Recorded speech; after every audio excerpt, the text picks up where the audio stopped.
বন্ধুরা, ঘরে বসে ডাটা কালেকশনের কথা চিন্তা করছেন?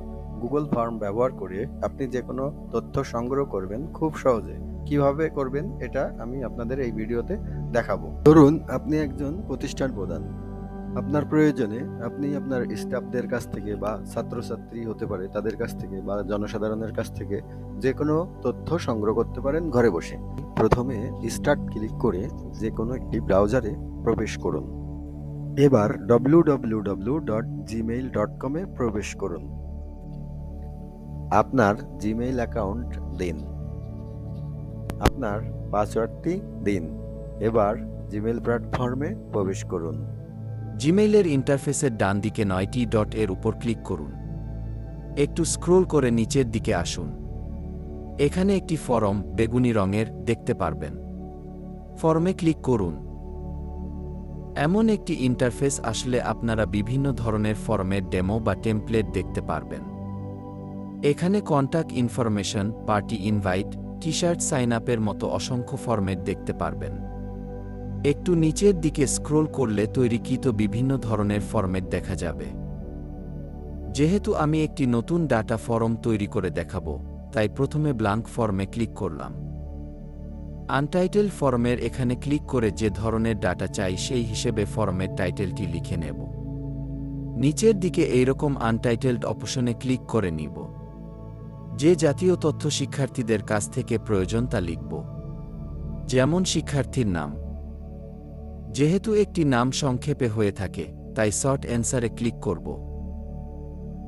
অন্য তথ্য সংগ্রহের জন্য ডান পাশের প্লাস চিহ্নে ক্লিক করব। তাহলে পূর্বের ন্যায় আরেকটি লাইন তৈরি হয়ে যাবে এভাবে। এটাও যেহেতু নাম বোঝাচ্ছে, তাই শর্ট অ্যান্সার ক্লিক করব।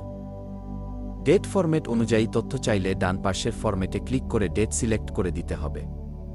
অ্যাড্রেস জাতীয় কোনো তথ্য যদি বেশি হওয়ার সম্ভাবনা থাকে, তবে শর্ট অ্যান্সারের পরিবর্তে প্যারাগ্রাফ সিলেক্ট করে দিতে হবে। কোন জেন্ডার লিখতে মাল্টিপল চয়েস জাতীয় তথ্যে মাল্টিপল সিলেক্ট করে দেওয়া যাবে। এখানে আনটাইটেলড মেল, ফিমেল, আদার্স লিখে দিতে হবে। ফর্মে ছবি সংগ্রহ করতে চাইলে আনটাইটেলে পিকচার লিখে ডান পাশ থেকে ফাইল আপলোড ক্লিক করে দিতে হবে। ছবিটি কত কেবি বা এমবি ঠিক করে দিতে হবে। ফর্মে যে তথ্য অবশ্যই পূরণ করতে হবে তা নিচে রিকোয়ার্ড অন করে দিতে হবে। তাহলে সেগুলো পূরণ করতেই হবে। ফর্মটি পূরণ হয়ে গেলে উপরের দিকে ডান পাশে পাবলিশ ক্লিক করতে হবে।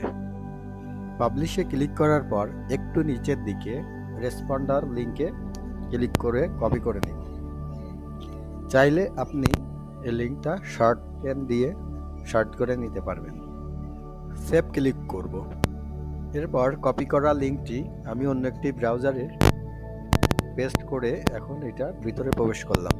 এখানে দেখতেই পাচ্ছেন ফর্মটি আমার চলে এসেছে এবং ম্যান্ডেটরি বা যেগুলো আমি রিকোয়ার্ড দিয়েছিলাম সেগুলোকে স্টার চিহ্নিত লাল দেখাচ্ছে। ডান পাশের 9টি ডটে ক্লিক করে ড্রাইভে প্রবেশ করব। একটু নিচের দিকে আসলে ফর্মটি আনটাইটেল ফর্ম হিসেবে সেভ হয়ে আছে দেখতে পারবেন। এই আনটাইটেল ফর্মকে আমরা যে তথ্যে সংগ্রহের জন্য লিখেছিলাম তার টাইটেল রিনেম করে পরিবর্তন করে নিব। পরিবর্তন করার পর ফর্মটিতে ডাবল ক্লিক করে অন করব। রেসপন্ডে ক্লিক করলে দেখবে এখনো কেউ রেসপন্ড করেন নাই। কেউ পূরণ করলে সঠিকভাবে আমাদের কাছে তথ্যগুলি আসবে কিনা সেটা পরীক্ষা করার জন্য আমরা লিঙ্কটিতে প্রবেশ করে ফর্মটিতে প্রবেশ করলাম। ফর্মটি পূরণ করছি, করে আমরা এটি সাবমিট বাটনে ক্লিক করব। সেভ করার পরে আমরা পুনরায় এখানে গিয়ে ওই রেসপন্ডে ক্লিক করব। তাহলে দেখতে পারবেন যেগুলো ফর্মে ফিল আপ করেছে সেগুলো আপনার শো করছে। এত সময় ধরে আমার ভিডিওটি দেখার জন্য আপনাদেরকে অসংখ্য ধন্যবাদ।